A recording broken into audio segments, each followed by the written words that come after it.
Also, da, ngamba, lenge tsamon rolya, kungam sawe, samdrishu chapchikdo, dine, dirinde kunje, sungshu nyingawa, chagare. Da, namba lenge sengdo mashi, sengdo.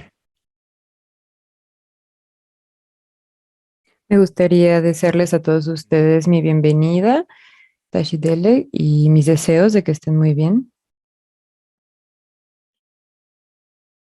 Hoy es el quinto día de nuestras enseñanzas de invierno.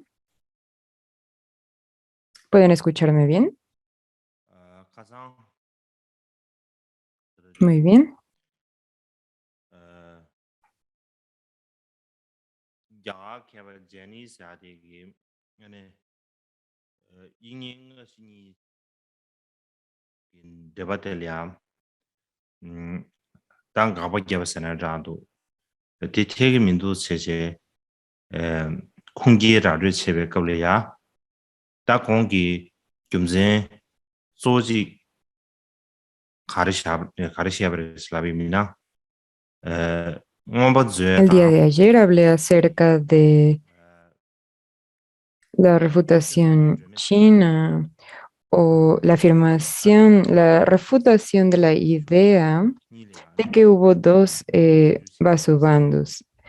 Y hablar de esto, la principal razón que él dio para hablar de esto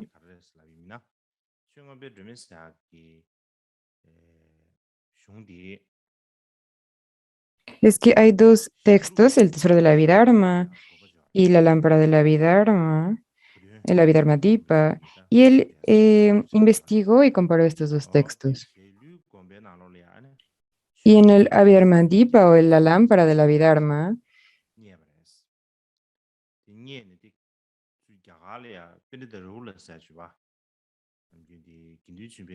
en ese texto está en el monasterio de Shalu en Tíbet y este es la principal residencia de Talabir Rinpoche. Y en Shalu, en el monasterio de Shalu encontraron manuscritos en sánscrito de la lámpara de Abhidharma. Ahí había un pandita llamado Rájula en un compendio de Gendun Chupel.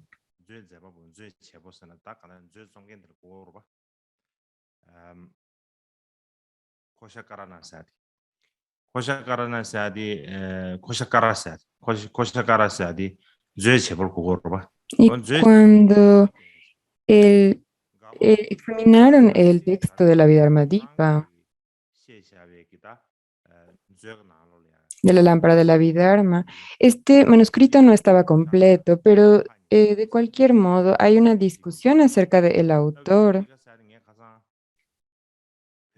del tesoro de la Abhidharma. Y en este decía que había muchas refutaciones hacia el autor del Abhidharma. Y uno de las,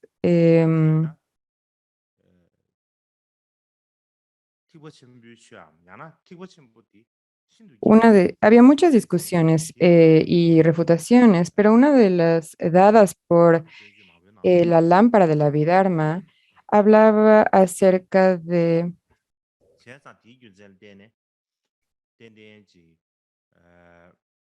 Vitulia, y no di una clara explicación acerca de esto el otro día. Así que hay una sección de la Abhidharma que se llama la amplia sección o la vasta sección, y en esta incluye muchos diferentes sutras y tratados.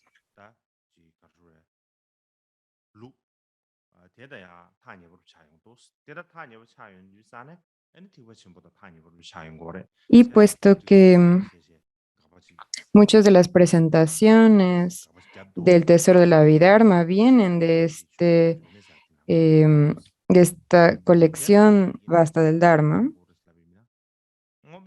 o de esta tradición muy vasta, como está muy cercano a esta tradición, entonces está muy cerca del Mahayana. Así que el autor de la lámpara del Abhidharma criticó el tesoro de la Vidharma. Y donde se hizo esta refutación es en la lámpara de la Vidharma. Y lo que sabemos acerca de esto es que el autor del tesoro de la Vidharma tuvo mucha afinidad por el Mahayana y que sabía las presentaciones de la Vidharma, así que podemos inferir esto del texto. Y lo que normalmente decimos es que había dos Vasubandhus. Lo que dicen ellos es que estaba el autor del tesoro, que él no sabía bien acerca del Mahayana. Y esto demuestra que no puede ser razonable esta propuesta. Así que esta es la presentación que da Jaini. Y creo que me gustaría aclarar esto, pero bueno, ahora hablando de la lámpara de la Vidharma, el autor de este texto no es conocido, no se menciona o está escrito en el manuscrito, pero es probablemente de Kalavadra, de Kashmiri Kalavadra, o de alguno de sus estudiantes.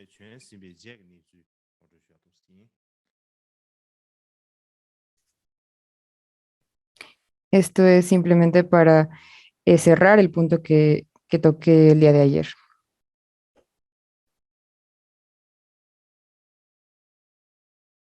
El día de ayer hablé acerca del tema de Asanga y Vasubandhu y ahora hablaré acerca de la situación después de Vasubandhu.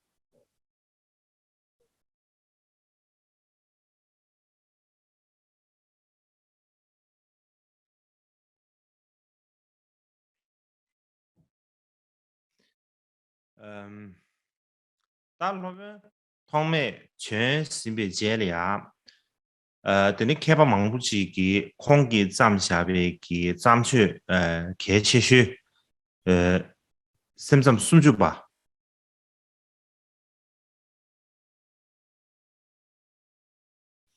샘섬 숨주바들이야 아니 제바제 브레스 대단 Ahora, después de Asanga,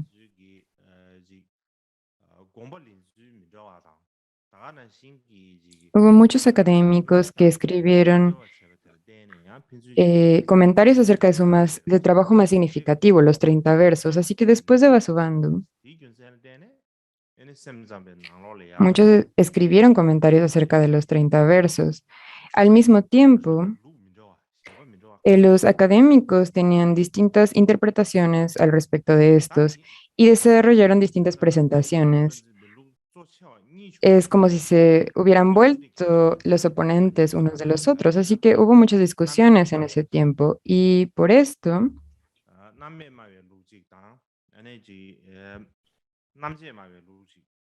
puede haber varias subescuelas dentro de la solamente. Y entre ellas están dos tradiciones principales que van con la escuela solamente, y estas dos son la no imaginista, la escuela no imaginista de la solamente, y está la escuela imaginista de la solamente. Estas son las dos tradiciones principales, la no imaginista y la imaginista.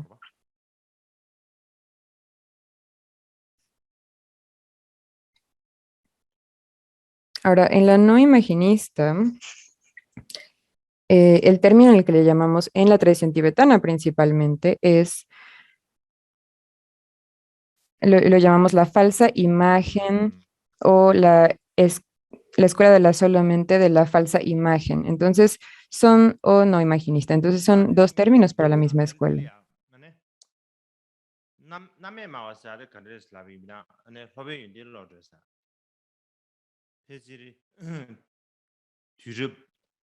ngaba yime ta tindijile ya chembege babin shadi ore tene ma gyu chene lobin lodre demba lobin lodre demba di ene peji tyrup yam ngaba Cuando yime hablamos de esta escuela no imaginista, viene de un maestro llamado Kunamati, quien vivió alrededor del quinto siglo. Es un maestro de ese tiempo, del quinto siglo, y después pasó al maestro Stiramati.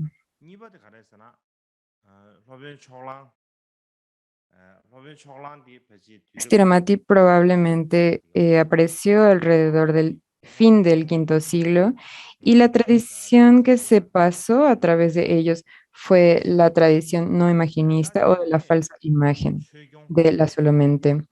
Y la segunda tradición,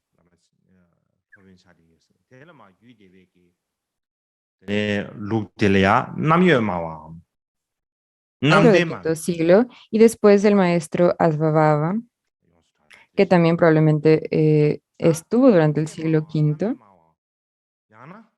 y después pasó a Dharmapala, y Dharmapala fue un maestro del siglo VI. Así que la tradición que pasó a través de ellos fue la tradición imaginista de la solomente o la tradición de la verdadera imagen de la solomente. Así es como se conocen. Ahora, estos términos, imaginista o no imaginista, o verdadera imagen y falsa imagen,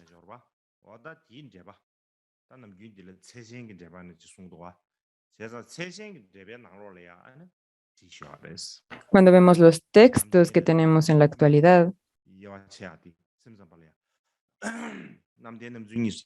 hay varios textos en los que aparecen, por ejemplo, el comentario de Kamala Shila y en el compendio de Shantarakshita de la Talidad. Em, Estos son algunos que podemos considerar.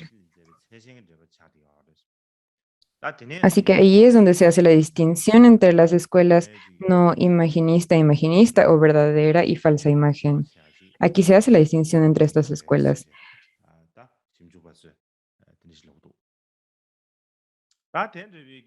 El texto más viejo donde tenemos donde se mencionan, es en el comentario de Kamala Shila, en el comentario de los Shastras.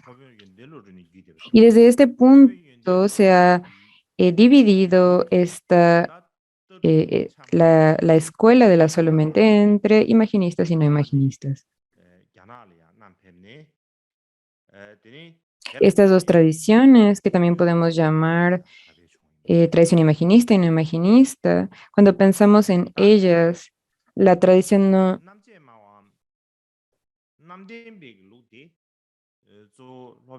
la tradición no imaginista, que viene de Gunamati, y después del maestro Stiramati, viene también, se llevó de India a China por el maestro Jijing, y la tradición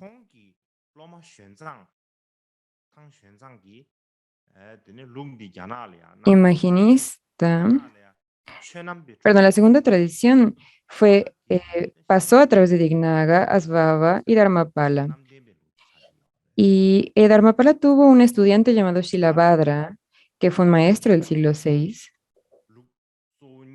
y su estudiante Xuanzang trajo esta escuela a China, donde se volvió conocida como la escuela de la característica del Dharma. Así que su fundación o su base está en la escuela de la verdadera imagen de la solomente. Y así es como se dividen estas dos tradiciones. Así que después hay muchos maestros importantes en la escuela de la solamente que aparecieron después de Vasubandhu. Así que pensé que daría una breve introducción acerca de algunos de los más importantes maestros de la tradición.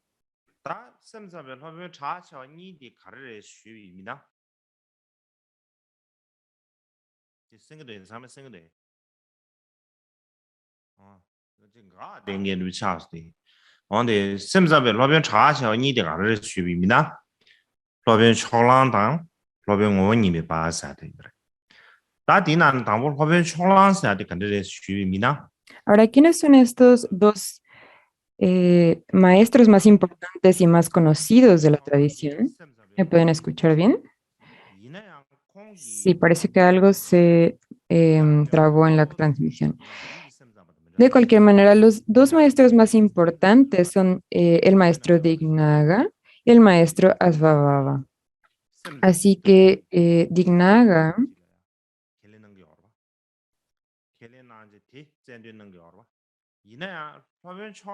fue, por supuesto, un maestro principalmente de la Escuela de la Solomente, pero su posición era un poco distinta a la de la Escuela de la Solomente ordinaria. Si, si pensamos en lo que normalmente enseña la Escuela de la Solomente, es que toma a la conciencia base como lo principal de esta tradición y enfatiza esto, pero Dignaga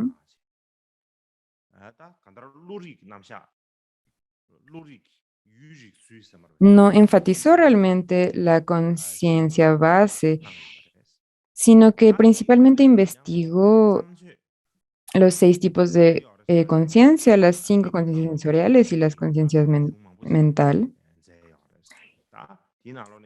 E hizo la mayoría de sus trabajos en estos, así que él básicamente enseñó acerca de la clasificación de la mente y de cómo conocemos a los objetos. En los tratados que se incluyen son la examinación de los objetos, el Alambana Pariksha y muchos otros temas, y entre ellos, estos no, muchos de estos no están en tibetano, pero están en chino, y no necesito en este momento leer los nombres de ellos.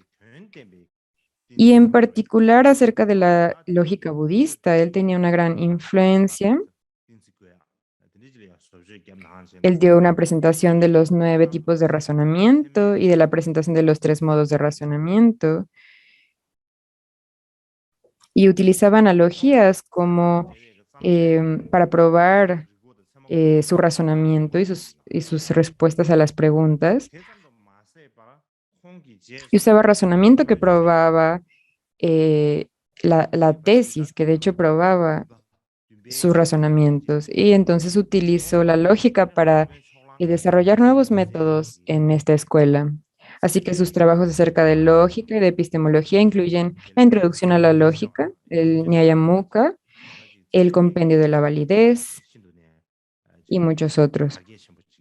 Y adicionalmente está el maestro Dharmakirti, que fue alrededor del séptimo siglo. Y Dharmakirti tomó el sistema de lógica de Dignaga y lo desarrolló y lo hizo aún más preciso y profundo. En resumen, él propagó el sistema de lógica budista de manera muy amplia. Así que Dignaga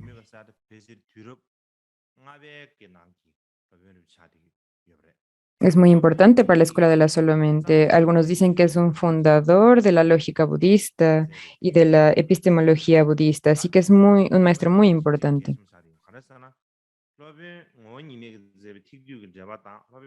Y ahora sí, hablamos acerca de quién es Asvava. Él fue un maestro del siglo V y el trabajo más importante de este maestro fue un comentario acerca del compendio del Mahayana de Asanga. Es un comentario extremadamente importante, porque los dos comentarios del compendio del Mahayana de Vasubandhu y de Asvava son comentarios indispensables para el estudio del Mahayana, de este compendio. Entonces, por esta razón, el maestro Asvava es uno de los más importantes maestros de la Escuela de la Solomente. Ahora, si nos preguntamos quiénes son los otros maestros más famosos de la Escuela de la Solomente,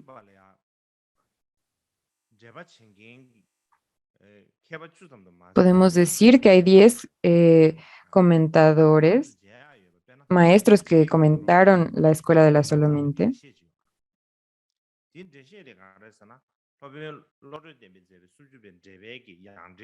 En general,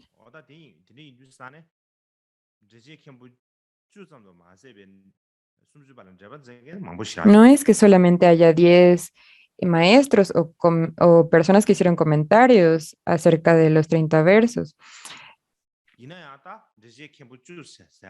Por ejemplo, hay un comentario de Vinita Deva que está preservado en tibetano y de hecho este es como un subcomentario del comentario de Stramati. Así que no solamente hubo 10 personas que comentaron los 30 versos, hay muchas personas que hicieron comentarios sobre este texto.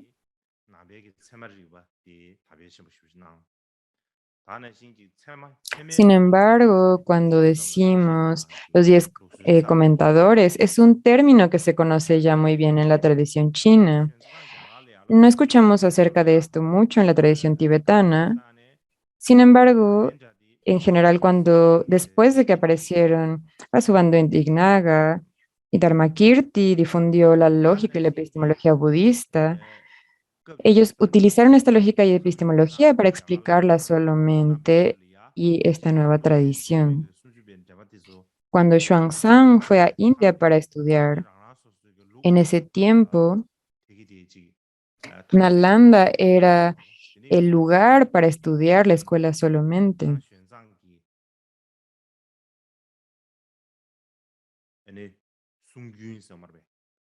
Y en ese tiempo, cuando Xuanzang fue a Nalanda, fue después de que los 10 comentaristas hubieran escrito sus comentarios sobre los 30 versos y cada uno difundió o desarrolló su propia tradición.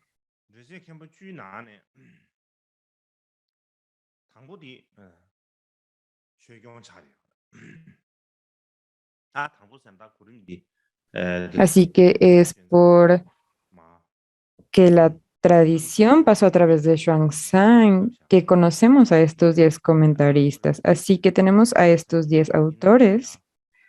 El primero es Dharmapala.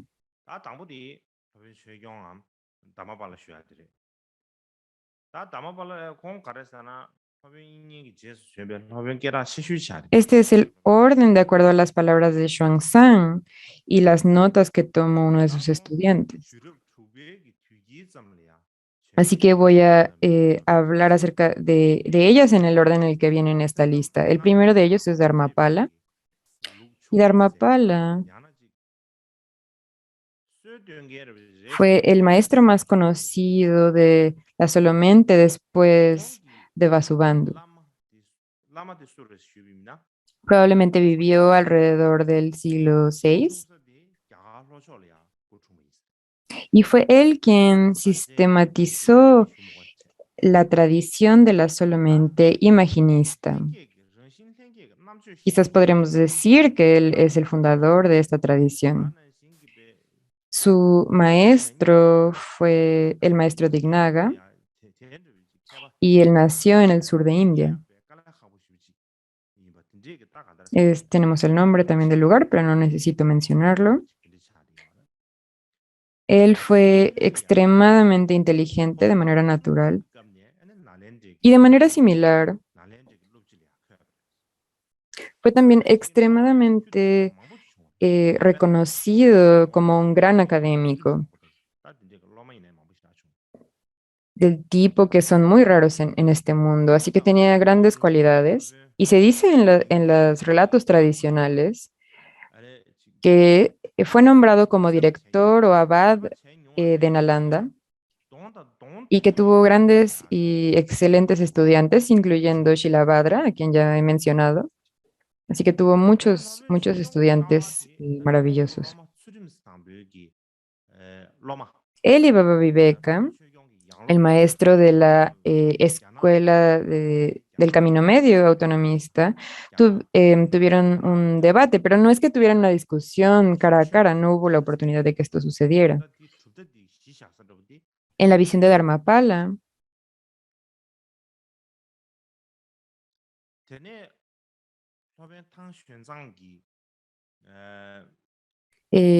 la visión de Dharmapala fue tomada por Xuanzang, el estudiante de Shilabhadra, y lo llevó a China.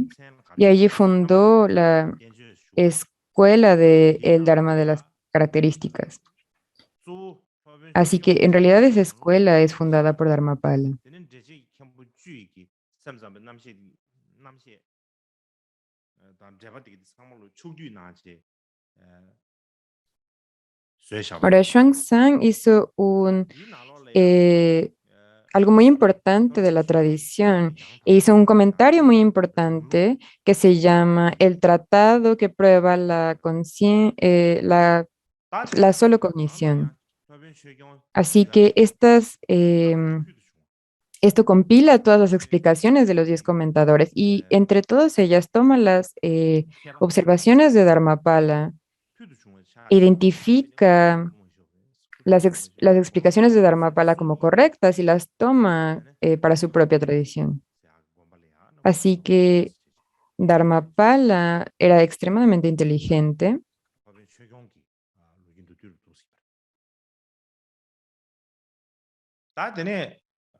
y era un gran académico, un gran estudioso, pero no tuvo una vida muy larga. Él murió a la edad de 32 años en el monasterio de Mahabodhi. Esta es la situación. Así que este es algo muy breve acerca del maestro Dharmapala. Y el siguiente es el maestro Gunamati. Gunamati,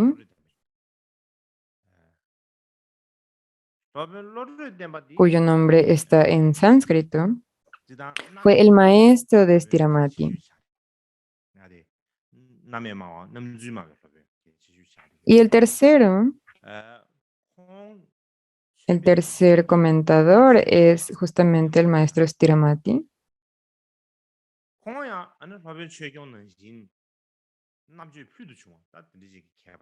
Y él fue el maestro más importante en la escuela no imaginista o escuela de la falsa imagen.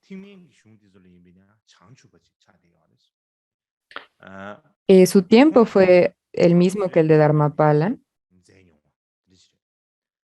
Y tal como Dharmapala, él también era extremadamente inteligente.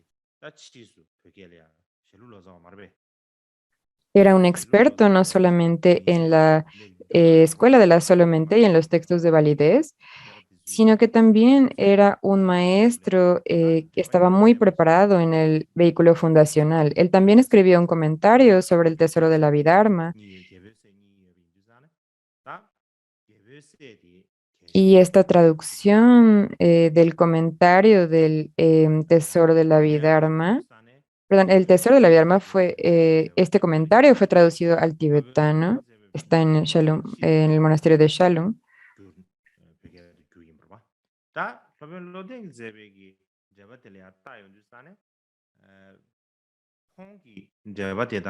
Y hay dos comentarios muy importantes, pero en ese tiempo el comentario de Stiramati no se había traducido al tibetano todavía.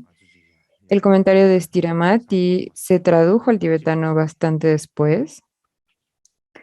Y cuando vemos el comentario de Stiramati acerca del tesoro, su posición está muy cerca del comentario de Purnavada. Y esta es otra cosa que también necesitamos considerar.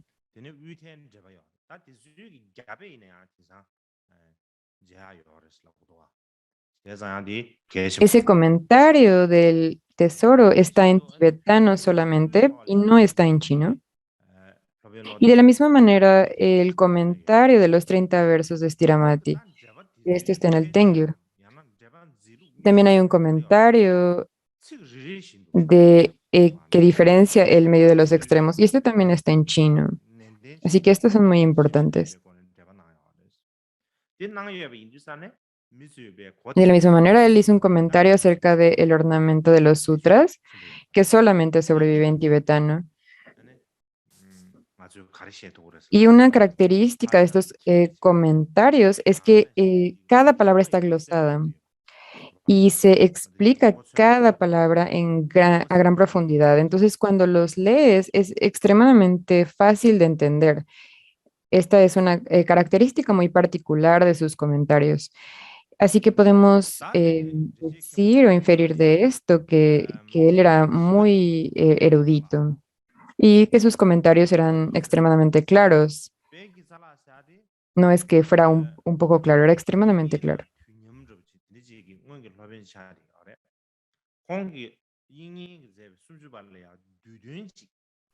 Y después, entre los 10 comentaristas, el cuarto es Bandushri.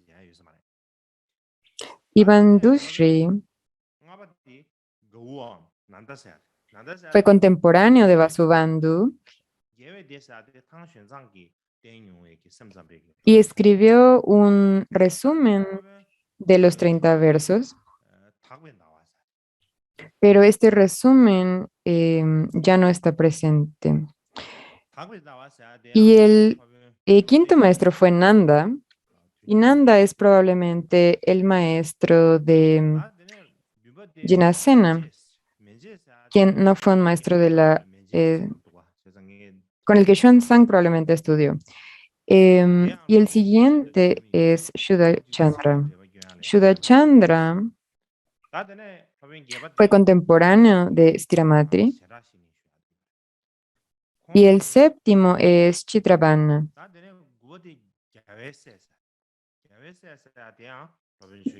Normalmente se traduce como el que tiene flamas, pero en sánscrito es Chitravanna. Y él fue también contemporáneo de Vasubandhu y era muy hábil en comentar acerca de las palabras. Y el noveno es Jinaputra.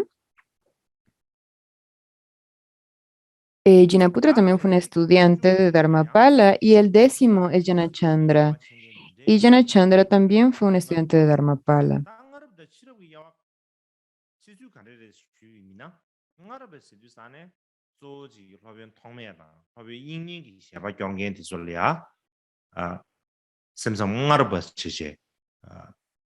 Ahora, entre estos 10 comentaristas, hubo personas que los dividieron entre los antiguos y los nuevos comentaristas. Entonces, ¿cómo los distinguimos? Los antiguos comentadores debemos entenderlos como los que principalmente repetían las explicaciones de Asanga y de Vasubandhu. Estos son los tempranos o los antiguos comentaristas. Por ejemplo, esto no tiene que ver entre antes o después en términos cronológicos, tiene más que ver con si alguien está repitiendo la presentación de Asanga y de Vasubandhu.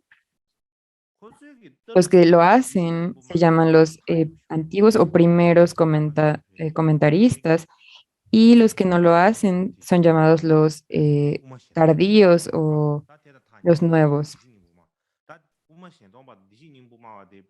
Y llamamos a los tempranos o los primeros lo de la tradición de la falsa imagen de la solamente. Y su pensamiento es muy parecido al de la escuela de la naturaleza búdica y lo que llamamos también en tibetano como la escuela Shenton. Entonces podemos decir que la naturaleza búdica y la escuela de Shenton, no podemos decir categóricamente que son la misma, pero Shenton sigue sutras que enseñan la esencia de la naturaleza búdica, así que se parecen mucho, pero yo creo que hay muchas diferencias. Y una cosa que sí tenemos que tomar interés en esto es que hay un tratado llamado, lo que llamamos en chino, el tratado del Supremo Continuo. Es llamado Supremo Continuo por los tibetanos, pero en realidad si vemos el título, se llama el Tratado explicando el Ratnagotra Vibhaga.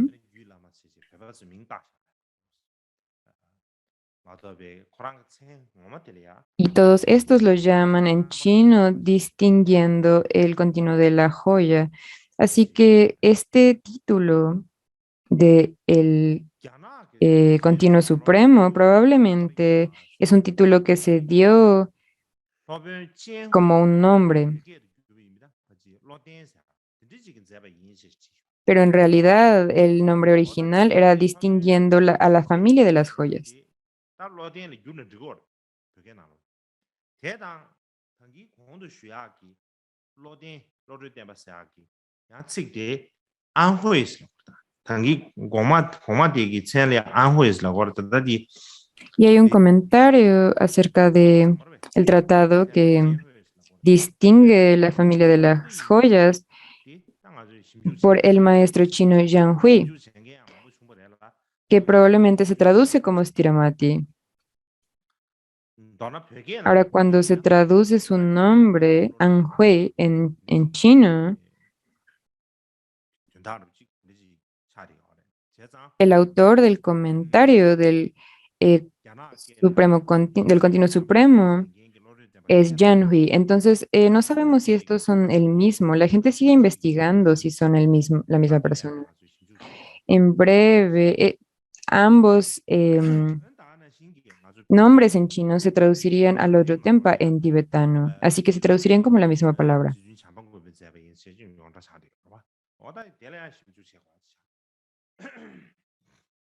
Y la pregunta es si el autor del comentario de distinguir la familia de las joyas y el autor del comentario del tratado son el mismo, es el mismo maestro Stiramati. Y también decimos que debemos de investigar si distinguiendo la familia de las joyas se escribió por Maitreya o no. Es también algo de lo que tenemos que hablar. Pero de cualquier manera, este maestro Stiramati, los maestros, incluyendo principalmente Stiramati, que enseñaron la escuela de la falsa imagen,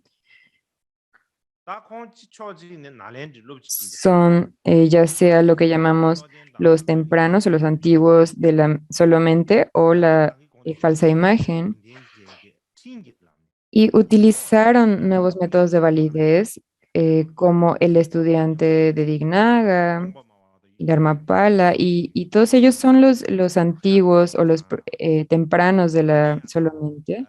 Ahora, Dharmapala era el abad de Nalanda y también fue contemporáneo de Baba Viveka. Y como dije anteriormente, Baba Viveka mandó cartas a Dharmapala. Ellos intercambiaron cartas y tuvieron muchas discusiones y debate acerca de la visión del vacío y de la existencia. Y Baba Viveka tenía el deseo de encontrarse con Dharmapala en persona, pero Dharmapala no aceptó. Ahora, las fuentes que están disponibles en chino dicen que Dharmapala falleció a una edad muy temprana. Él falleció a la edad de 32 años, esto está escrito. Pero en los relatos tibetanos es un poco distinto. Un escrito tibetano dice que Dharmapala, cuando llegó a la edad avanzada, fue a un bosque y después fue llamado como Mahasiddha Virupa. Así que es un gurú en la tradición del camino y sus resultados.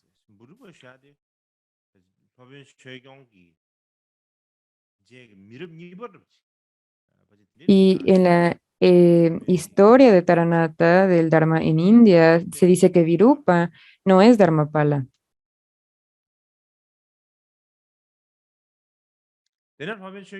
Virupa es quien en el linaje del camino y el resultado y su resultado es Dharmapala, eso dice Taranata, así que está un poco diferente allí.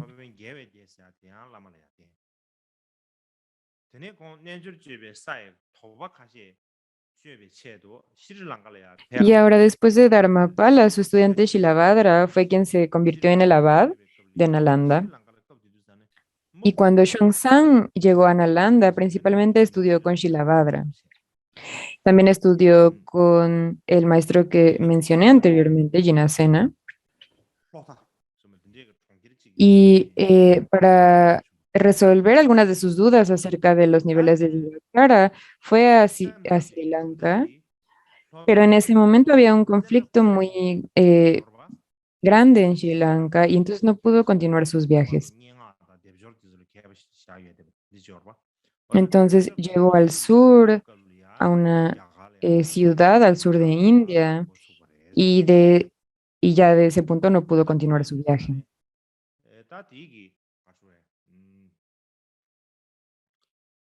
Y después en la tradición de la Solomente,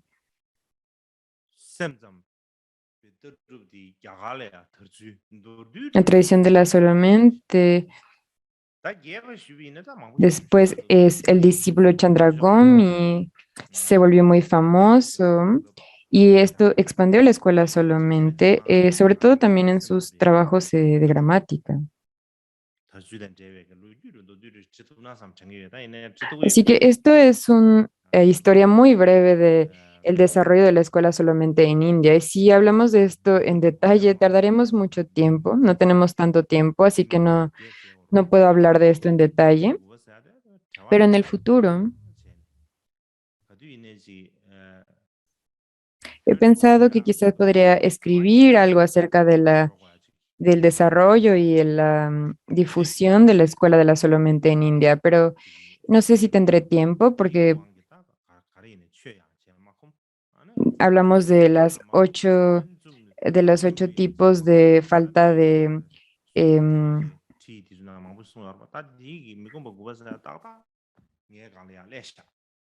de las 8 faltas de ocio o de tiempo para relajarnos y por este tipo de situaciones donde no tenemos tiempo de esto, no tengo tiempo de hacer práctica de Dharma, no tengo tiempo de escribir textos, no tengo tiempo para muchas cosas. Así que esto pasa y esto muchas veces lo podemos leer en las instrucciones. Así que de estos 9 tipos de faltas de tiempo de esparcimiento, a veces tengo tiempo de leer estas cosas, pero no tengo tanto tiempo de escribir al respecto. Pero en cualquier caso, esta fue una historia muy breve de la difusión y el desarrollo de la Escuela de la Solamente en India. Y normalmente cuando hablamos de la historia de la Escuela Yogachara, hay muchos puntos que no están claros en la historia. Y los académicos y los eruditos tienen muchos desacuerdos entre ellos.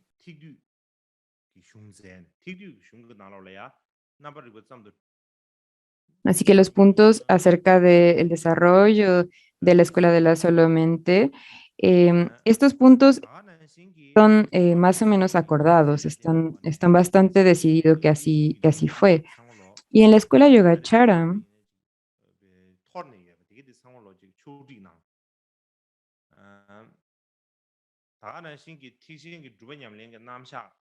la visión de todos los fenómenos, siendo solo cognición, está establecida en el compendio del Mahayana, la Sangha, y posteriormente él vio que había una razón, que era importante compilar estas aserciones o estas afirmaciones de las 3 características y la conciencia base en términos de una presentación para hacer una base en la presentación de la práctica del Mahayana. Y también identificó las 3 características, la conciencia base y la práctica yógica. Así que estas tres, Asanga las identificó como características principales de la solo mente y como las más altas del Mahayana o más importantes. Así que él puso las bases para la filosofía de la solo mente y Vasubandhu no solamente sostuvo el linaje del pensamiento de Asanga, sino que además hizo grandes mejoras a las presentaciones de la mente. Y es por esto que la escuela de la solo mente realmente se desarrolló y se difundió gracias a Vasubandhu por su visión de la solo cognición. Es algo que Vasubandhu enfatizó fuertemente y es la razón por la que después se le llama la escuela de la solo mente o de la solo cognición. Y si observamos los 20 versos y los 30 versos que escribió Vasubandhu, podemos ver esto claramente, que él enfatiza que todos los fenómenos son realmente solo cognición o solo mente. Y después de Vasubandhu, hay mucha lógica y enseñanzas acerca de validez y lógica. Y las explicaciones acerca de la mente se volvieron mucho más detalladas y mucho más vastas. Y ahí también hay muchos debates con otras escuelas budistas. Y es por esto que las enseñanzas acerca de validez y lógica están tan ampliamente difundidas. Y estas enseñanzas se volvieron como una escuela autónoma. Se llama los logicistas. Así que podemos decir que hay una tradición independiente de lógica. Muchas personas solo trabajaron en estas traducciones acerca de validez y de lógica. Y normalmente cuando hablamos acerca de esto en los textos tradicionales, donde dicen que Asanga fue a al cielo de Tushita y recibió las enseñanzas de Maitreya de la Solamente, cuando observamos o leemos estos relatos,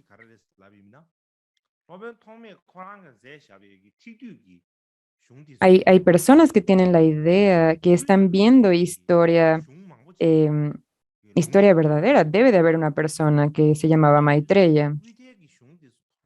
Si hubo un Maitreya histórico, la razón principal por sostener esta posición o la base que se utiliza para afirmar esto es que en el compendio del Mahayana que escribió Asanga, hay muchas citas de distinguir el camino medio de los extremos. Y entonces se dice que, por lo tanto, debe de haber sido escrito por un académico anterior o un erudito anterior a Asanga. Entonces, como es previo a Sangha, debe de haber un autor diferente para este. Si no hay un autor, pues no puede, si no hay autor, no puedes tener el texto, no puede haber sido escrito sobre papel. Así que debe de haber un autor. Ahora, todos decimos que el autor fue Maitreya. Y la razón por la que decimos esto no está claro si hay otra persona histórica que escribió estos textos. Así que no tenemos otra opción por el momento para decir que los textos Yogacara que preceden a Sangha fueron escritos por Maitreya. La razón es que Maitreya era muy conocido y realmente no hay nadie más a quien podamos decir, este fue un maestro de la Solomente. Así que no tenemos opción más que decir que los textos de la Solomente que preceden a Sangha son las palabras de Maitreya, puesto que no sabemos si había alguien que precedía, que se llamaba Maitreya o no. No sabemos si había una persona histórica llamada Maitreya o Maitreya Nata. No sabemos si era una persona humana en la historia o no. Así que esta es una razón por la que podemos pensar que pudo haber una persona histórica en ese momento. Y de manera alternativa, podemos decir que todos estos trabajos fueron escritos por Asanga. Los niveles de Yogacara o todas las palabras de Maitreya, todo lo que decimos normalmente que se escribió por Maitreya, podemos decir que los escribió Asanga, pero incluso si decimos esto, pues sería un poco difícil.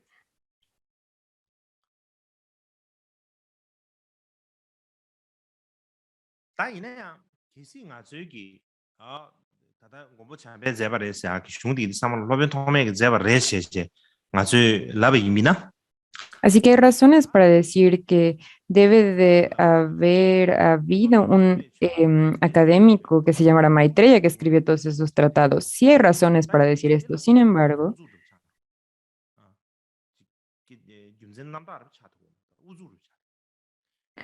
podemos decir que todos estos textos, si decimos que fueron atribuidos a Maitreya, también podríamos decir que los fueron escritos por Asanga,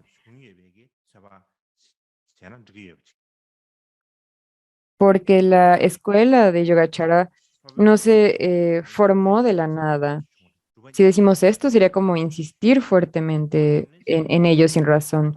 Y incluso antes de Asanga, debe haber habido una escuela yogachara por un periodo de tiempo. Podemos inferir esto. Había muchos yogis, debe de haber muchos practicantes anteriores a Sangha. Así que estos deben de haber aparecido antes de Asanga por un gran periodo de tiempo. Y estos yogis, por sus orígenes, que son la escuela Sarvastivada en el norte de India, ¿cierto? Y principalmente vinieron de allí. Y entonces, puesto que tenían gran afinidad por la práctica, Sarvastivada enfatizaba los estudios de filosofía de la Vidharma. Entonces, estas personas tienen mucha mayor afinidad por la práctica. Así que después vieron que la visión de Nagarjuna en la vacuidad estaba muy relacionada con la práctica y por esto les gustó y les gustó estudiarla y practicarla y después se volvió el Mahayana. Así que básicamente tenían su práctica yógica y añadieron la práctica Mahayana a esta. ¿Y por qué hicieron esto? El texto de los niveles del Bodhisattva son una sección en Bodhicharya, en los niveles de Bodhicharya, ¿cierto? Y esto es porque es una práctica Mahayana.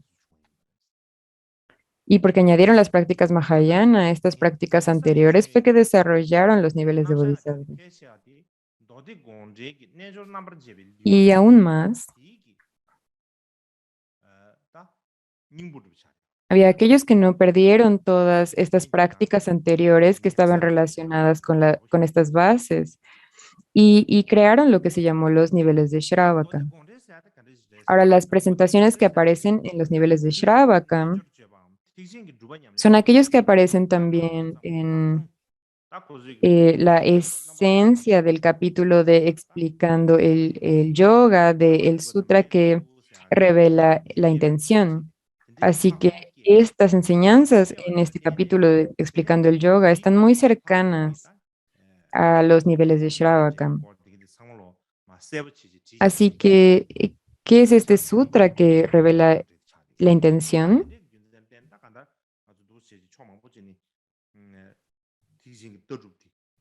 Es un texto que viene de las revelaciones de las prácticas Mahayana de los yogis y los practicantes, y entonces tuvieron estas revelaciones de la solo cognición, y entonces escribieron este sutra que revela la intención. Entonces, cuando pensamos acerca del origen, de cómo apareció todo esto, es este precisamente. Y como mencioné, de cierta manera, lo que se enseña, las presentaciones que se enseñan en los niveles del Bodhisattva son Dharma Mahayana y son compilaciones de prácticas Mahayana. Y de manera similar,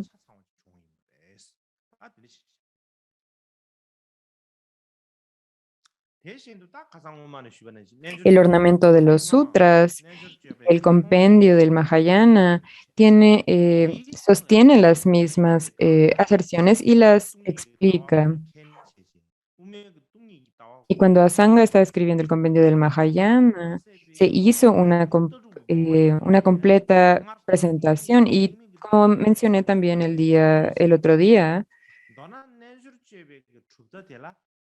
eh, la, la principal fuente de la escuela Yogacara fue la escuela Sarvastivada y además aceptaban la visión del camino medio y la visión de la vacuidad del camino medio y también tenían todas las visiones del pensamiento del vehículo fundacional.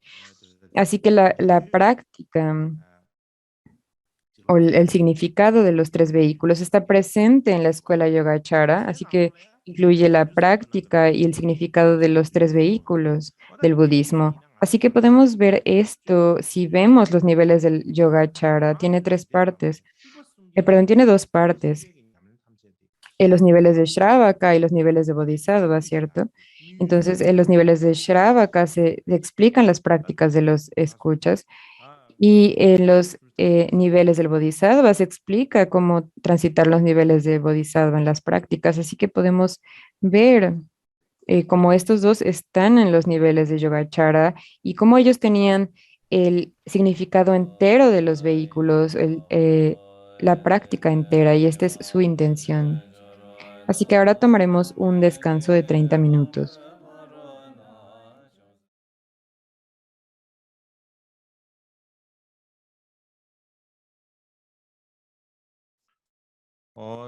상면 생각도 차지한다. 알았어.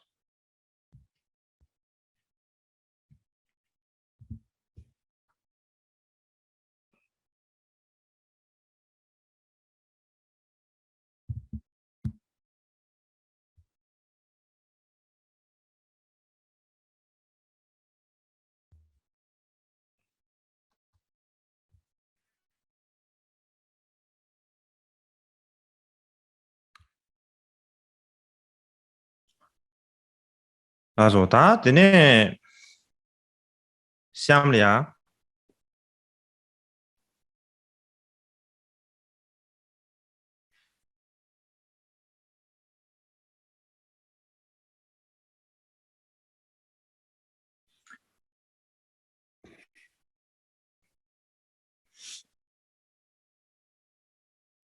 想了呀，今天搞学员是来宾啦，特地sem搞啥的，呃，sem 上加阿都特殊，sem 上边得入加阿都 Ahora 特 me 殊。 gustaría hablar acerca de 想了呀，sem 上边给电棒得入的，加拿大特殊，说是学宾啦。卡上你们卡西眼了呀的，la manera en la que la escuela de la Solamente se difundió hacia China. 对没吧？ Ya he hablado acerca de cómo se difundió en India y ahora me gustaría hablar acerca de la escuela de la Solamente en China. En los días pasados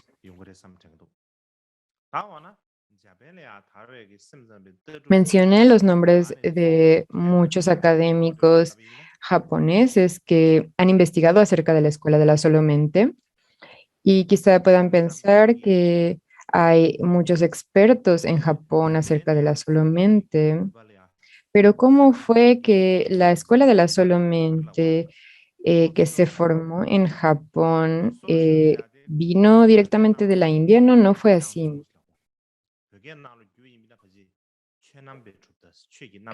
La escuela de la Solamente o la tradición de la Solamente japonesa es llamada Hososhu y en chino la llamamos la Fa Shangzang, o si la traducimos al inglés sería la escuela de las características del Dharma.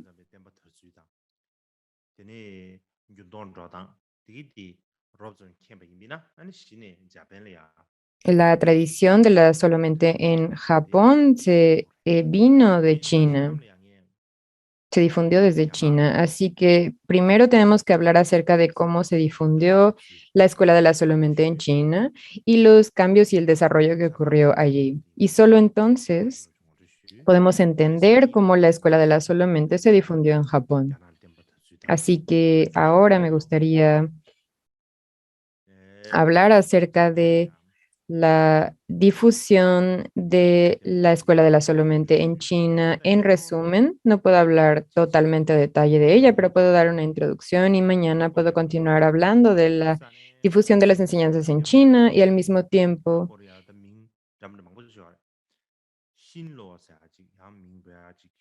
y comenzaré haciendo una introducción también acerca de la introducción de estas enseñanzas en Japón y quizá también hable acerca de Corea. Ahora la llamamos Corea, pero antes tenía muchos nombres distintos. Uno de ellos era Xinglao. Hay un tiempo donde los eruditos lo llaman así y también aparecen otros nombres durante el tiempo de Xinglong.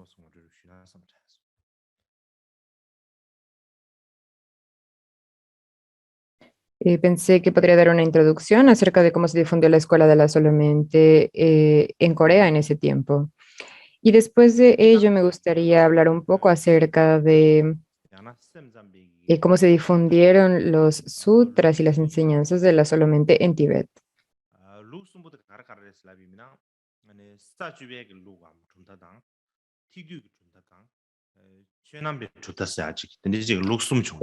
De manera general, cuando hablamos acerca de la solamente que se difundió en China, podemos dividirla en tres tradiciones diferentes. Una es la tradición de los 10 niveles, la otra es la tradición del compendio de la escuela Mahayana.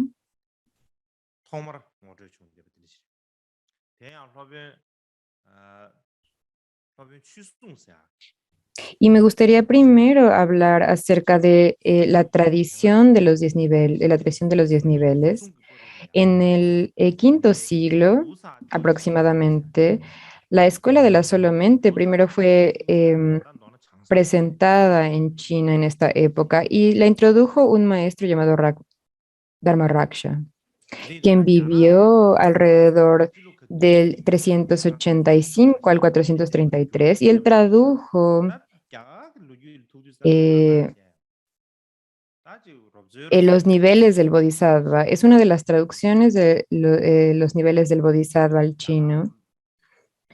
Y una vez que llegó a China, sabemos exactamente, muy claramente en qué año pasó esto. En la historia india no sabemos dónde pasa nada, es muy general. No sabemos nada preciso, pero en China, en cambio, cuando los maestros chinos o los maestros indios llegaron a China, sabemos exactamente el año, el mes y el día de manera muy clara. Y también había un maestro llamado Gunavarman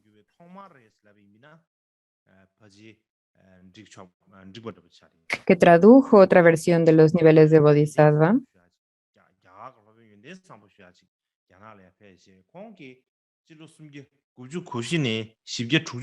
de la disciplina del Bodhisattva, y también es este texto, y fue, podemos incluso decir, quizá no haya nada malo en decir que fue uno de los primeros textos en traducirse. Y Gunabhadra es un maestro indio que fue a China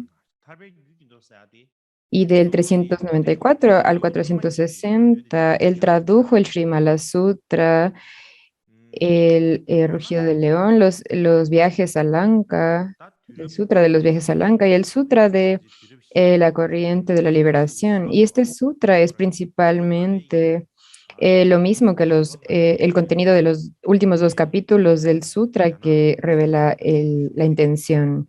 Así que, en resumen, en el siglo cuarto y quinto, en estos dos siglos, alrededor del quinto siglo, el texto de la Escuela de la Solamente se introdujo en China. Y durante el tiempo de las dinastías chinas del norte y del sur,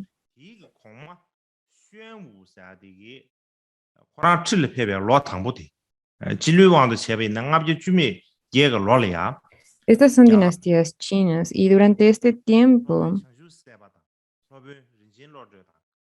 el rey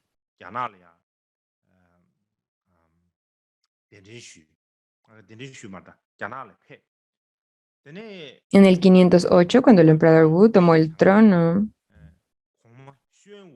los maestros indios Bodhiruchi, Ratnamati y Buddhashanti llegaron a China desde India y en ese tiempo, el del emperador Wu,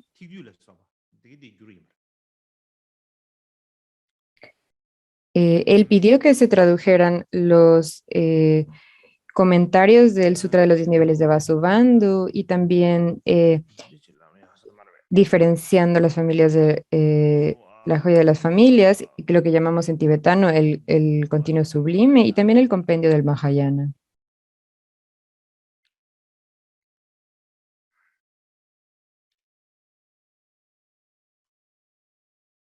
Esperen un poco, por favor.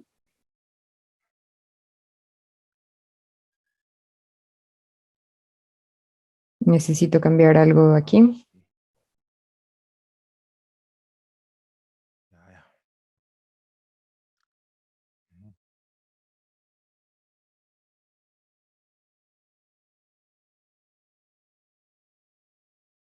Muy bien. 야야. 먼저 우리 남바리야. 제 NTD에서 계속 야게 돌이야 교육인데. 교내 기왕기 아니 통매의 인인기 흉디수. 아니 야나게리야 통마를 거저 흉. 디나네다 Así que 소변 ellos tradujeron 전주 세바다. 다나시 소변 La familia de las joyas y el compendio del Mahayana. Entonces, esta es la introducción de los trabajos de Asanga y de Vasubandhu en China. 다다디 소변 전주 세바사 되기 공도 소변 연대 상비기 También los maestros Budhyuruchi,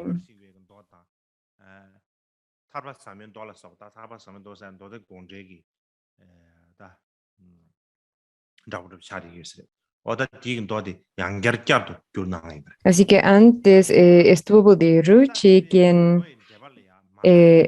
asimismo como Gunabhadra, y escribieron nuevas traducciones a los 10 fascículos de los viajes a Lanka y del Sutra de la Profunda Liberación. Ellos tradujeron de nuevo estos textos que ya estaban traducidos. Y en resumen, hay al menos dos traducciones de los comentarios del Sutra de los 10 niveles, del comentario del Sutra de los 10 niveles. Es posible que haya dos, el de Bodhiruchi y el de Ratnamati, pero el de Bodhiruchi se volvió muy conocido. Y es por esta razón que después la traducción de Ratnamati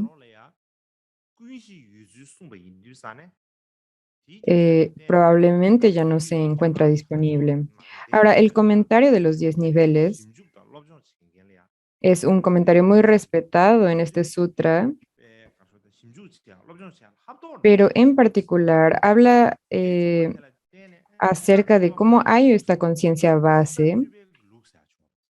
Y en ese tiempo, en los círculos budistas del norte de China, había mucho movimiento para estudiar e investigar este texto. Realmente la gente estaba muy apurada en estudiar este texto y es por ello que llamamos a los aquellos que proponen la escuela de los 10 niveles o, o la escuela de los 10 niveles, puesto que comentaban o se basaban en este comentario en los 10 niveles.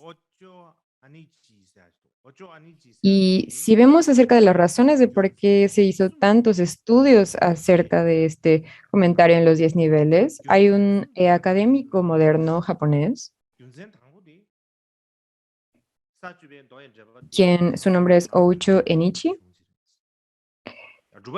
Oucho Enichi, él explica esto en términos de tres razones principales. Y estas tres razones son, la primera,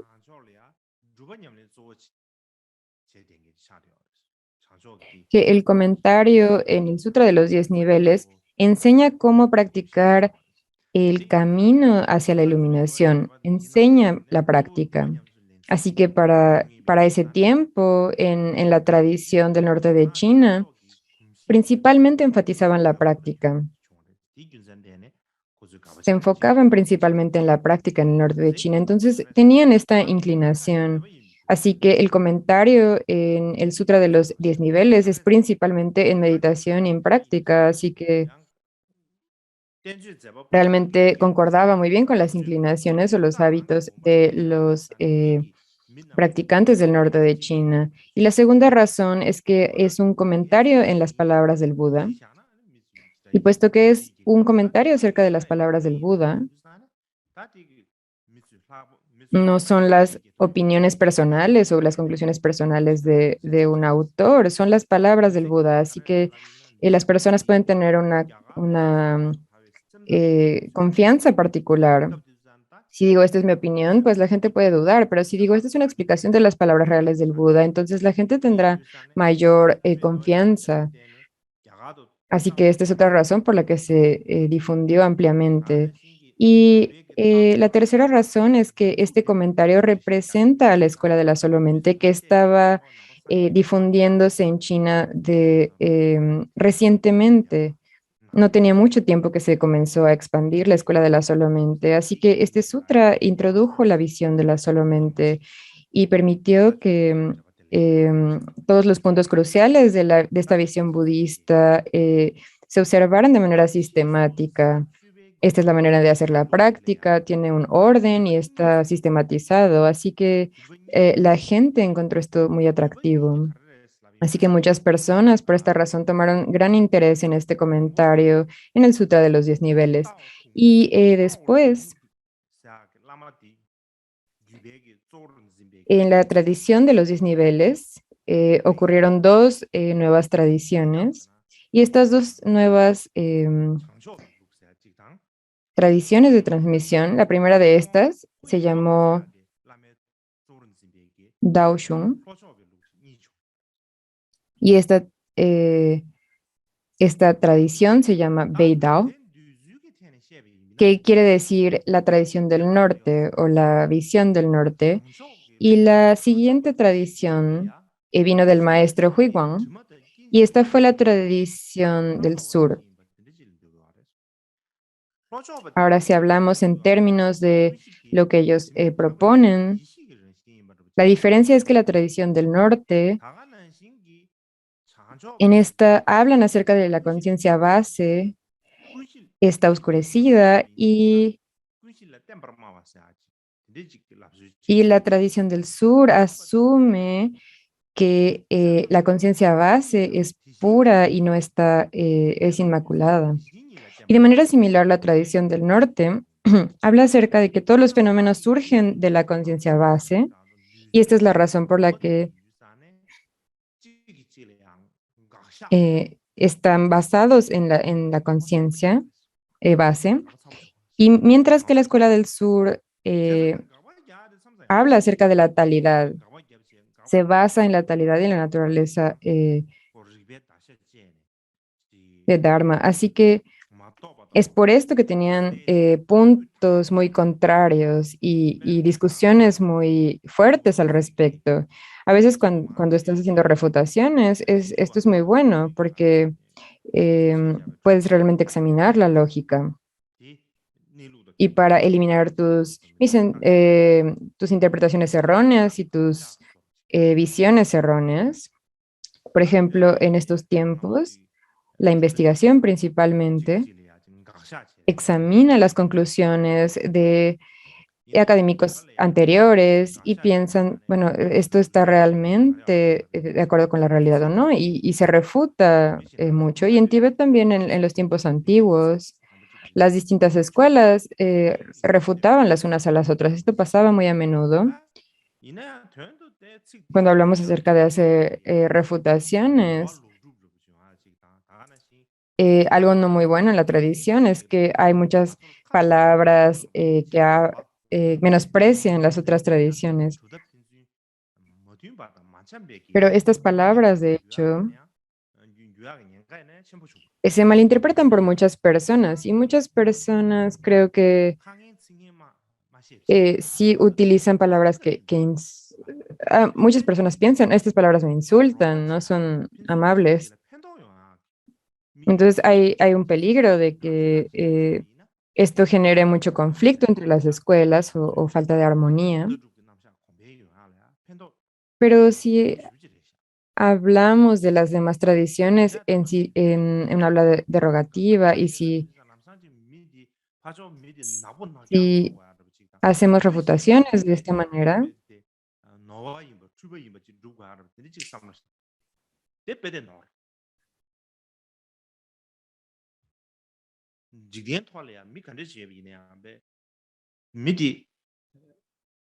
si lo tomamos de buena manera, esto puede realmente ayudar a nuestra lógica y nuestro estudio. Pero si lo tomamos mal, entonces esto realmente afectará a nuestro estudio. En el mundo no importa quién sea la persona,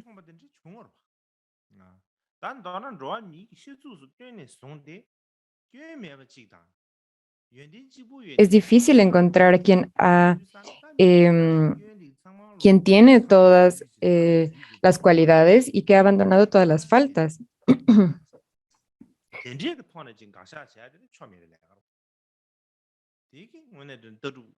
Incluso en el tiempo del Buda Bhagavan había personas que encontraban sus faltas, así que si realmente si tomamos solo las faltas de las personas y solo vemos las faltas y los criticamos, entonces no, esto no tiene sentido, no tiene sentido hacer refutaciones de este tipo. No es algo que va a mejorar la filosofía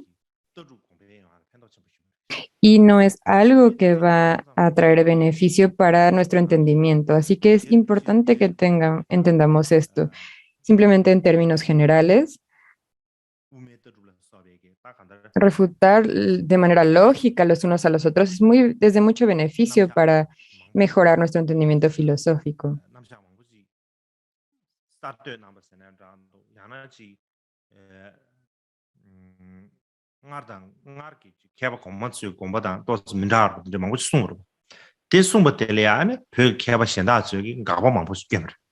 Jetson Kappa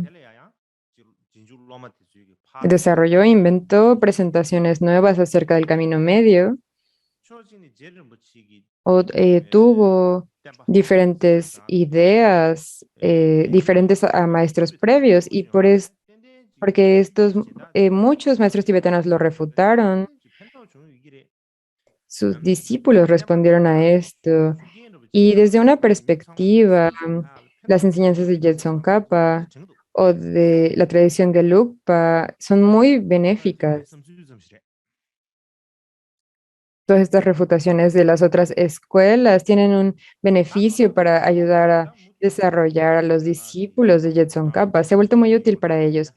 Y yo creo que fueron muy beneficiosas también para las otras escuelas, pero esta es solamente mi opinión.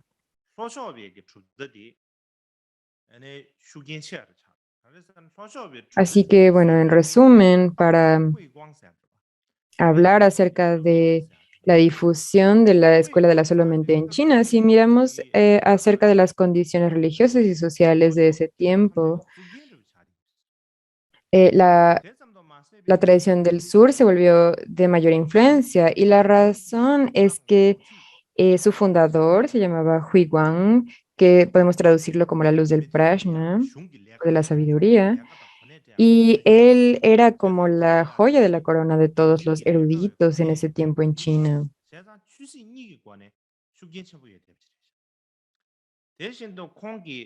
Y el gobierno también lo había puesto en una posición de responsabilidad en la Sangha. Así que también tenía un rango muy alto en la Sangha, tanto político como religioso. Era una persona muy influyente. Y también en particular estudió el Vinaya con Buddha Shanti, maestro indio, y se volvió muy reconocido como sostenedor, se volvió muy conocido como Wang Tong, que quiere decir el sostenedor del Vinaya. Así que él es como el fundador de este linaje del Sifen Lushong, del linaje de Vinaya. Y también él completó los estudios acerca del significado del Avatamsika Sutra, del Sutra del Mahaparinirvana, de las enseñanzas de Amalakirti y de los 10 niveles y de los niveles de Bodhisattva. Y él tuvo muchos estudiantes muy conocidos como los Fa Shang, Zheng Fang y Dao Ping. Ellos se consideran entre sus más importantes discípulos y en resumen en esta traducción había grandes eruditos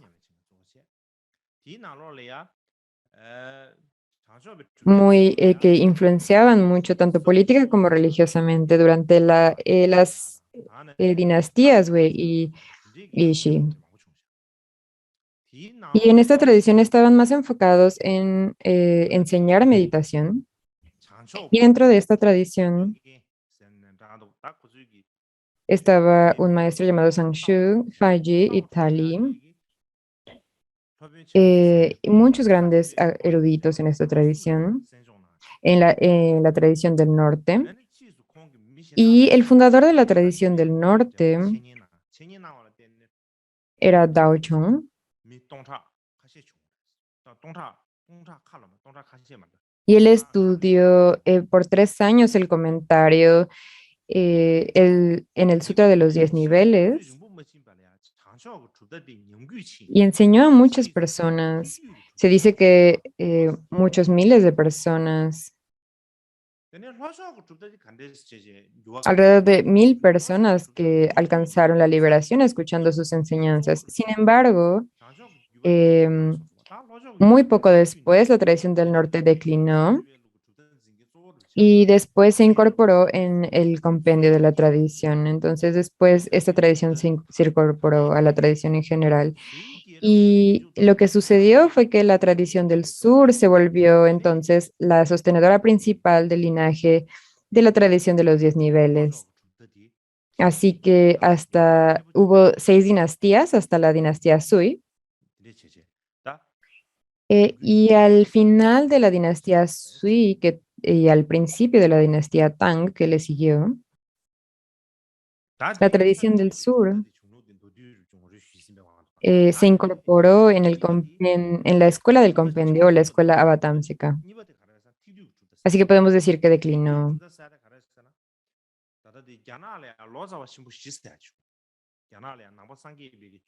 Así que esta es una historia resumida de la escuela de los 10 niveles. Y la segunda de las tres tradiciones fue la del compendio, em, la escuela del compendio del Mahayana. Eh, y en esta, en China, hubo 4 grandes traductores que tradujeron las palabras del sánscrito al chino. El primero se llamaba Kumarashiva. Él no era chino, probablemente estaba en el área del presente Xinjiang, que en tibetano se llama Lie. Entonces él no era chino. Em, y perdón, y también para Marta, que no era chino, era indio. Y después Xuanzang, que sí era chino. Y el cuarto es Amoghavadra. Y Amoghavadra tampoco era chino. Él llegó de Sri Lanka. Así que estos 4 se llaman los 4 grandes traductores chinos, son llamados así. Y algunas personas también añaden al maestro I Ching entre estos grandes traductores. Hay muchas maneras diferentes en las que podemos enlistarlos, pero en cualquier caso, uno de estos grandes traductores, que era para Marta,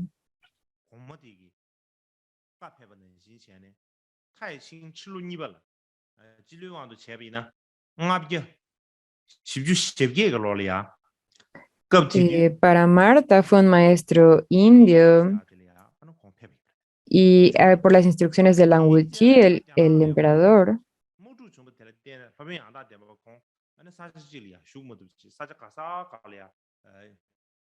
en el 548 fue a la ciudad que era la capital en ese entonces, Tianjin, y allí había una gran guerra en ese entonces en China, así que él no se quedó en un solo lugar, sino que huyó de varios lugares. Entonces, cuando tenía que huir, además de estar moviéndose, también traducía muchos textos, muchos tratados y muchos sutras.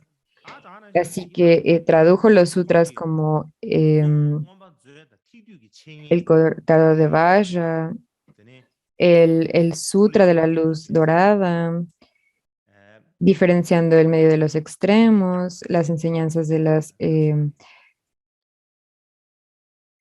3 faltas de características y muchos otros. Y principalmente em, se esforzó mucho en estudiar y en difundir el tesoro de la Vidharma y el compendio del Mahayana. Así que él hizo lo que pudo para enseñarlo 100 veces. Y de acuerdo a las biografías continuas de eminentes monjes, este texto lo que dice es, aquel llamado verdad para Marta fue al este y tradujo vastas escrituras, pero el principal fue el compendio del Mahayana. Así que el punto principal aquí es que el maestro Paramartha, él tradujo muchas enseñanzas y el principal fue textos de la solamente. Y por esta razón, muchos de los sutras y tratados que él tradujo son principalmente tratados de la solamente y particularmente después de traducir el compendio del Mahayana de Asanga. Fue entonces que, digamos que tuvimos un marco completo de la difusión de la escuela de la solamente en China. No había una presentación completa de las propuestas, de los principios principales de la escuela solamente. Así que podemos decir que gracias al compendio del Mahayana tiene el sistema completo, el marco completo de los principios de la escuela de la solamente en China. Y después hubo los que siguieron sus enseñanzas, se llamaron la escuela del compendio. Así que es otra tradición que surgió, la escuela del compendio del Mahayana.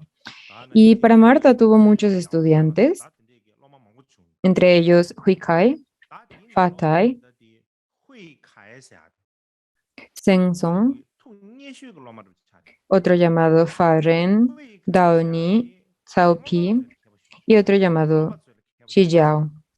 Así que tuvo muchos estudiantes y entre ellos aquel llamado Huikai fue su estudiante más cercano y él fue un experto en el tesoro de la Vidharma.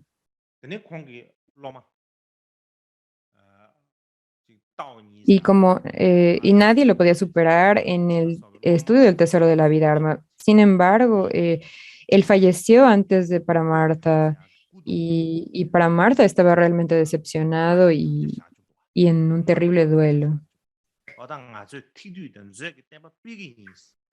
Y tenía otros estudiantes llamados Downey y Chichao y los juntó a todos ellos, los llevó donde quedaban los restos de Huicae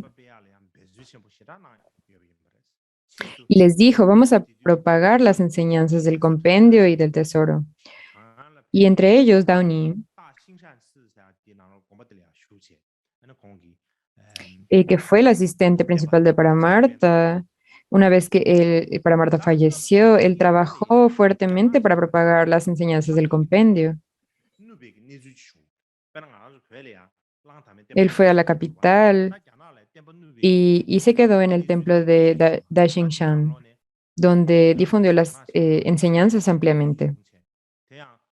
En ese tiempo, en el norte de China, había una situación en la que el budismo se estaba erradicando completamente, así como cuando Langdharma eliminó las enseñanzas en Tíbet. Esto también ocurrió en China en ese tiempo. Estaba esta situación en la que en el norte de China, Shaojiang en 574 y también en Xizang en el 577, las enseñanzas fueron exterminadas. Así que muchos de los eruditos del norte de China huyeron hacia el sur. Ahora, en esos tiempos no era fácil viajar como lo es ahora. Si necesitas ir de un lugar a otro, si necesitabas ir de un lugar a otro en estos tiempos, estaba muy, muy lejos. Normalmente los eruditos del norte y del sur no tenían mucha conexión, pero cuando los maestros del norte tuvieron que huir hacia el sur como refugiados, al llegar hicieron una conexión con el compendio del Mahayana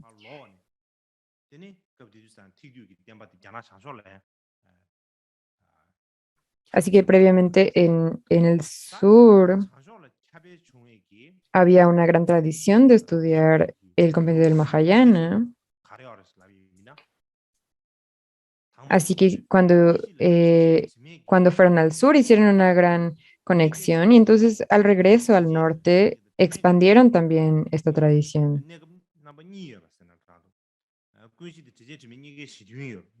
Ahora, la tradición del compendio que se difundió en el norte tenía dos características. La primera es que la conciencia base tiene ambas partes, tanto puras como impuras. Podemos decir que tanto oscurecidas como no oscurecidas. Entonces, se dice que hay una base común de lo puro y lo impuro en la conciencia base.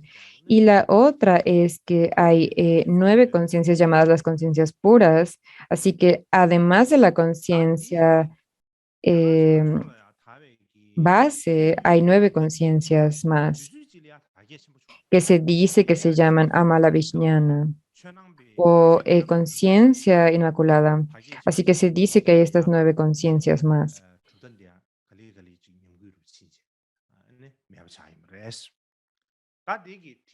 Y ahora, por un tiempo, esta tradición se expandió mucho en el norte de China, pero después, cuando la Escuela de la Luz del Dharma se difundió ampliamente, también esta tradición comenzó a declinar y eventualmente desapareció. Esto es una pequeña introducción acerca de la difusión de la tradición del compendio. Y creo que ahora daré una pequeña introducción. Creo que mañana hablaré acerca de las características del Dharma, de esta tradición, el día de mañana. Creo que estaría bien si lo hago el día de mañana.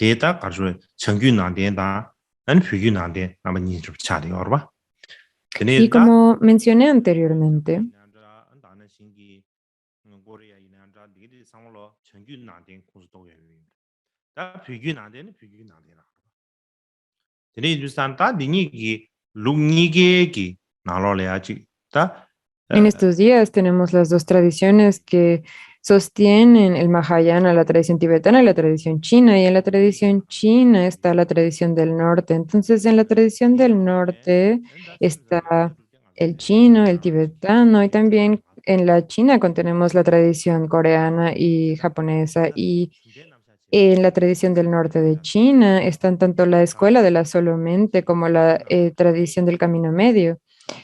Sostienen ambas tradiciones, pero en la tradición tibetana, la escuela de la solamente nunca se desarrolló en una sola escuela. Eh, Cuando hablamos de las escuelas filosóficas, hablamos de los proponentes o los principios de la escuela de la solamente, hablamos de el ornamento de la realización clara, pero no hay nadie que sostuviera una escuela de la solamente autónoma. Pero en la tradición china sí hay maestros que todavía sostienen la tradición de la solamente, así que debemos de aprender de ellos y obtener algo de conocimiento acerca de cómo es la escuela de la solamente. Creo que esto es muy importante. De otro modo, a veces somos como la rana en el pozo. Cuando hablamos de la rana en el pozo, la rana siempre ha estado en el pozo y nunca ha ido a ningún otro lugar, así que piensa, no debe de haber nada más grande que esto. Este pozo es lo más grande que puede haber, no puede haber algo más amplio, más grande. Así que un día, la rana en el pozo, si viera el océano, habría peligro de que la rana tuviera un paro cardíaco y muriera, porque nunca ha visto nada tan amplio, tan grande. Lo que pensó que podía ser lo más grande del mundo era un pozo, no ha visto nada más amplio. Así que esto es inconcebible, no cabe en su mente, así que hay peligro de que tenga un infarto cuando vea esto. Es un dicho, ¿no? Decimos esto. Entonces, En nuestra propia tradición, a veces no sabemos acerca de otras tradiciones.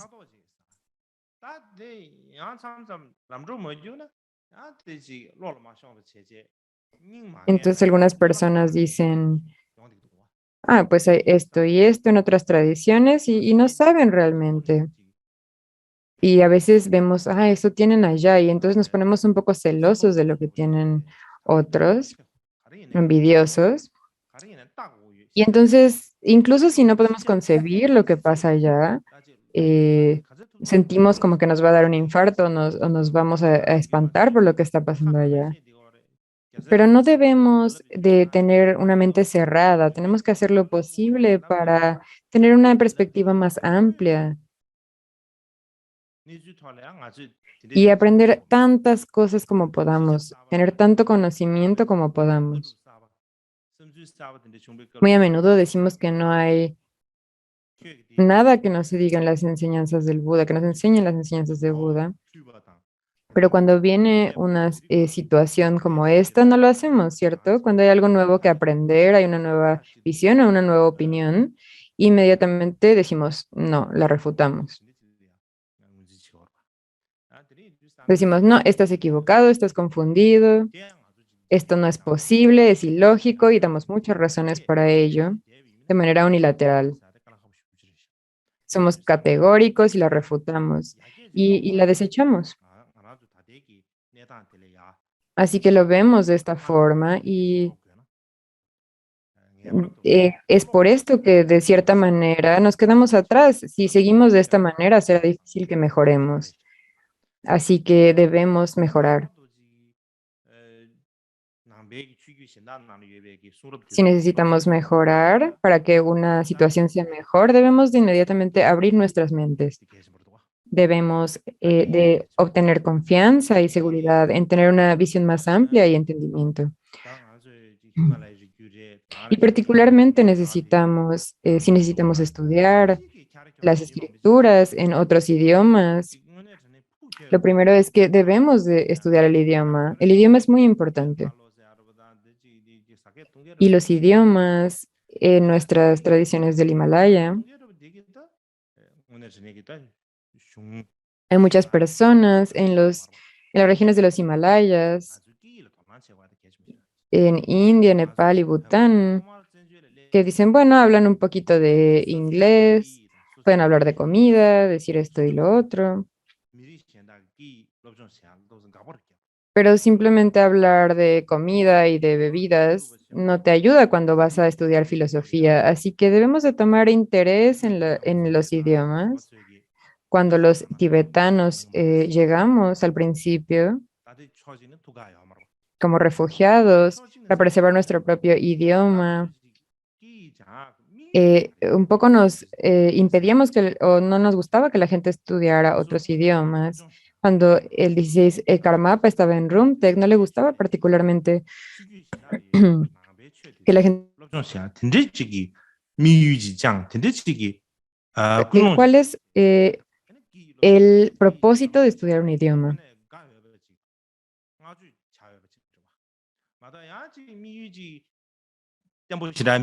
¿Realmente vas a estudiar?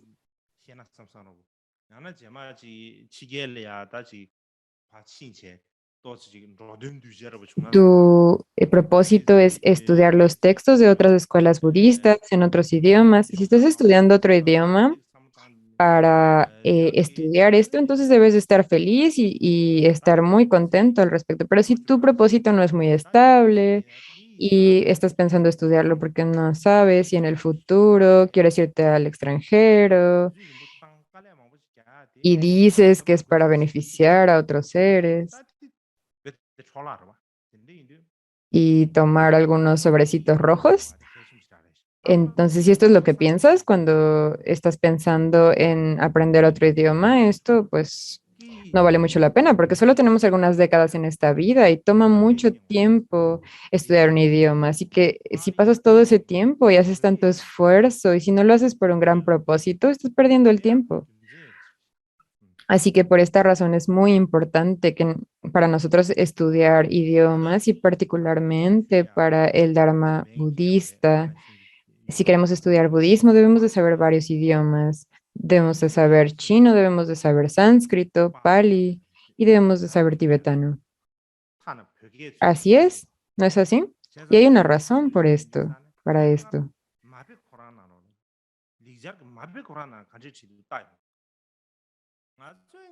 Ayer mencionaba a los eruditos o académicos japoneses y también los académicos estadounidenses y los académicos europeos saben inglés, la mayoría de ellos, y también saben tibetano, saben sánscrito. Entonces, cuando ven los textos, saben qué está pasando en sánscrito, qué está pasando en tibetano. Y cuando nosotros lo leemos en sánscrito, lo pronunciamos mal y lo leemos incorrectamente, porque hay de hecho tenemos la transliteración de cómo leer mantras, pero no los leemos.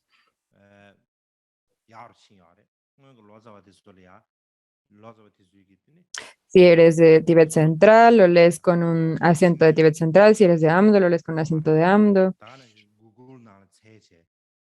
Pero si no sol- pero incluso los mantras, no nos olvidamos de cómo pronunciarlos con la adecuada pronunciación en sánscrito.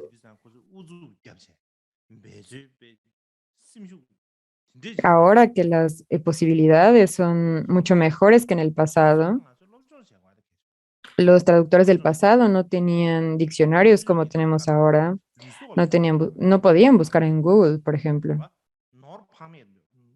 No tenían tecnología tan fácil de usar, pero eran fuertes y estaban determinados para traducir muchos distintos textos y es importante que los estudiemos.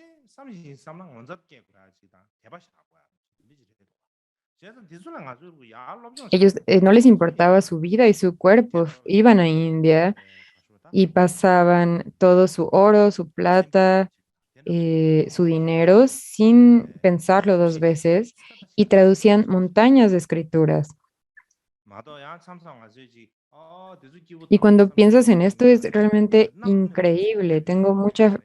Generas mucha fe en esto. Entonces tenemos que tomar una lección de ellos.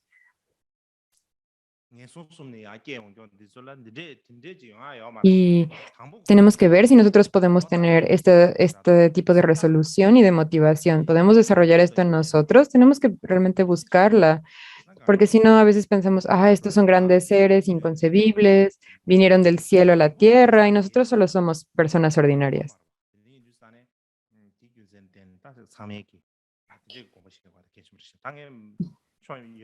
No hay manera posible en que nosotros hagamos esto. Entonces ya estamos desde el principio totalmente sin motivación y entonces nos volvemos flojos, pero es porque gradualmente debemos de mejorar. Nadie es un Buda desde el principio, ¿cierto? Así que por esta razón es importante para todos nosotros tener esto en mente.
oin kor